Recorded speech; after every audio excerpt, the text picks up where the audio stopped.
Good evening. Let us talk about 5 things you should know about roadblocks. Not roadblocks, roadblocks. DWIs, DUIs, operating under the influence. Let's talk about it. Little breakdown here. So, just let's go. What's up, guys? It's your boy, the Badwolf. Let's get it started. Got to keep it entertaining. Or is it just that I'm weird and crazy? Either way, same thing. All right, so 5 things you need to know about roadblocks. Question number 1. Are they legal? Well, they are legal. But remember, legal's in their world. They ruled that, which was weird, the Constitution said that they are legal in the United States. But a case with the court in Michigan said that it did deprive people of their rights. And this Michigan case went to the Supreme Court, and they established a legal precedent for them. So essentially they can do them. So it's not like they're completely illegal. But do you really have to comply and whatever else? Let's take a look at what else was said here. Okay. So, do I have to answer questions at a roadblock? Well, do you? Well, do you, punk? You do not have to answer any questions, particularly questions that would be self-incriminating. That goes for everything you guys do. Anything that you can say, I plead the fifth, if you want to claim that way or claim your rights under the Bill of Rights. But the whole thing is that you have the right to not do anything that's going to incriminate you. You may be required, forced by threat of arrest, to show your driver's license, vehicle identification, if the state requires these items to be present in your vehicle. However, you cannot be compelled to explain your travel plans, contents of your vehicle, or talk to them in any way, shape, form, and fashion to converse with law enforcement in general. You can be polite and courteous and just not answer those questions. In response to potentially invasive questions, you can say something like, "Officer, I know you have your job to do, but I do not approve of the roadblocks and do not wish to have a conversation. I realize I may be required to show my driver's license. Would you like to see that?" End of discussion. Of course, if you're sitting there and you're like, "I plead the fifth, I plead the fifth," you're going to think you're hiding something. But at least if you're talking, then they're going to try to judge you on your person to see if you're on drugs or whatever else. So, just say, "I don't answer questions," hand them your ID, and call it a day. You can even get a card with all that stuff printed out. I know I do have one printed out somewhere. It just has all your basic, rights or whatever else. You can just have that, laminate it, hand them your ID and that card with everything in there, which is one of the reasons why I tell people to have your books, your travel binders, have all that in there. Babbity bat bat.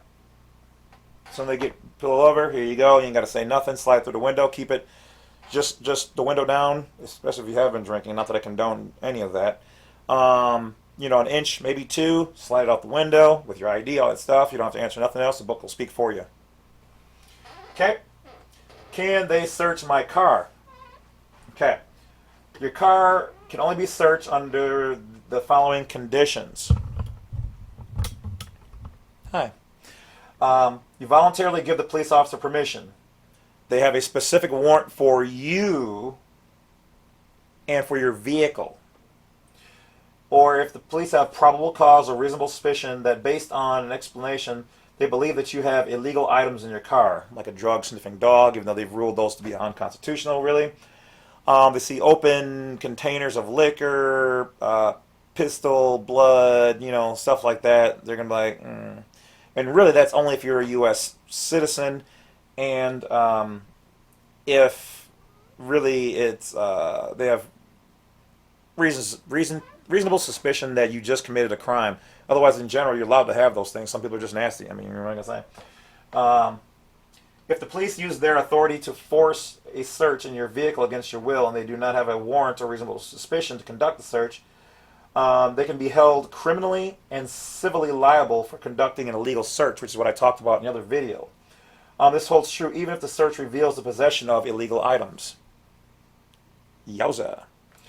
How long can they keep me at a roadblock? Well, this one is pretty inconsistent because really any impediment of your ability to move around goes against the Constitution of right to travel. That's your liberty. So this is more so for U.S. citizens, okay? But I'll give you what they say here. So roadblock is that they are minimally intrusive, minimally inconvenient to the motorist for reasons that escape specific justification in the courts. It seems to be about 15 to 20 minutes. The maximum amount of time a motorist can be detained by the police before taking formal action against the motorist or allow the motorist to leave. However, the courts have placed the burden of forcing the issue upon the motorist. If the motorist does not specifically request to leave, the police can successfully claim the motorist voluntarily remain there under their control. So see, I didn't, because yeah, you're supposed to say, hey, am I being detained or am I free to go? At every step of the, as soon as they're done answering one question, am I detained or am I free to go? Am I detained or am I free to go? Am I being detained or am I free to go? If I'm being detained, why am I being detained? What crime have I committed? Well, I'm giving you a citation. Okay, go ahead, you do your thing if that's what it is. If you're not, you're a foreign national or state citizen, U.S. national. Sir, I'm a foreign national, which you are supposed to ask me by law upon stopping, so you can identify my citizenship.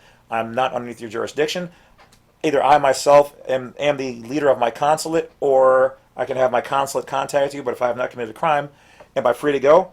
Or am I being detained? And anything over 15 to 20 minutes, if you're like me and you have a binder, I charge $900 for any moment of time after that for per every 5 or 10 minutes or whatever else. You go over 1 minute, it's an hour charge of $900, however you want to play it. Okay? All right.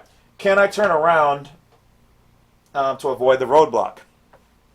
In theory, you are allowed to make any legal maneuver, even a U-turn, to avoid a roadblock.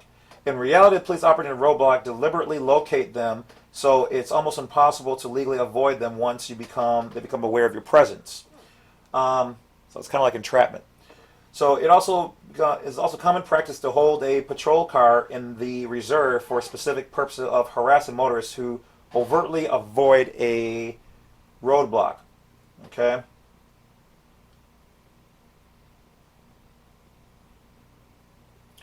The National Motorist Association, they oppose them. Yeah. So-called sobriety checkpoints or seatbelt checks, or the myriad of other excuses the government concocts to harass and intimidate its citizens through the use of roadblocks are, in the opinion of this particular website, unconstitutional and in contradiction to freedoms. So yeah, so remember, these mandates, rules, laws, statutes, and whatever else are really for the U.S. citizen, who is the lowest form of citizenship in the United States.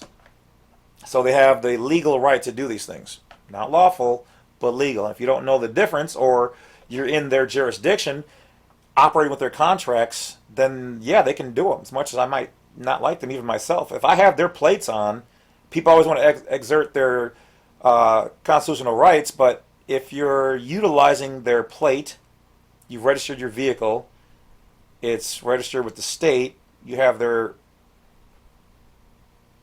driver's license, you're agreeing to all of that because that's what it's all about. You're agreeing to the contract. So that's it, guys. 5 things you guys should know about checkpoints. You can just tell them you do not consent, blah blah blah. Here's my information. If they are forcing or super require it. Other than that, nope. I don't need to tell you where I'm going, what I've done, whatever else. And you can even be like, can this information be used against me to incriminate me? Then I'm pleading the fifth, because I don't need to tell you anything about my business. Have a good day. That being said, check out the information down below. If you can't find it there, go to blacksite32.com. Thank you guys for the donations. Join the Wolf Pack. Have a great day. More videos to make. Bye-bye. TTFN.